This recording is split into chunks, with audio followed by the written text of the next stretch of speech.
I mean, it was interesting times when I joined the police service in 1982.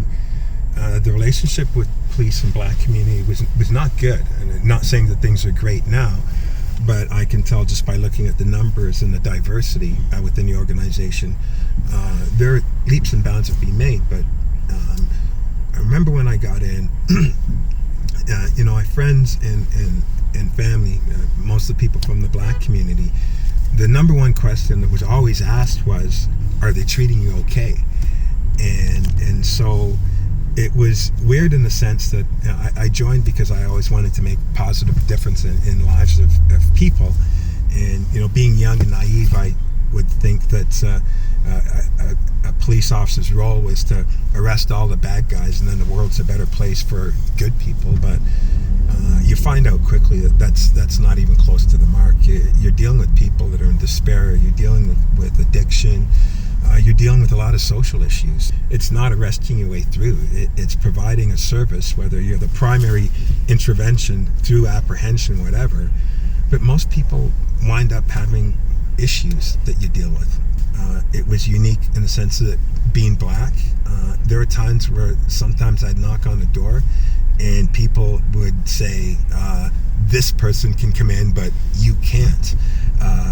That type of discussion, which was very real back then. And, my answer was, you have no choice, I was coming in. But when you think of those types of encounters where the police are called, and then you show up as a police officer, and they're having discussions about why you're not coming in because you're black, and you have to kind of use that as your entry point to any kind of discussion, it led to certain times where that became the focal point.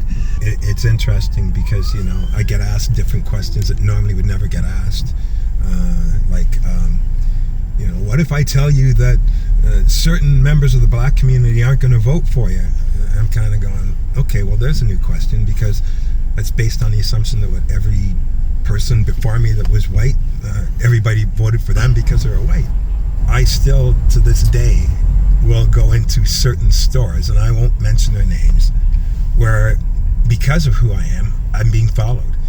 And my wife will testify to it. She has seen, in fact, it becomes a point where I'll just say, step back before I go in, and she will watch. And, she was in disbelief that in this day and age, and it's kind of comical, and in one sense, because, here I was chief of police being followed around.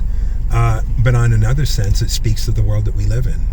And when you know these stories, because you live these stories, when you're sitting at tables, you have that empathy, you have that understanding. You start at a different point in the starting blocks in the discussions to move further. And I'm sure some people gravitate to that. But then when you're in those positions of authority, it really does help other people that look like me to know that, you too have the opportunity.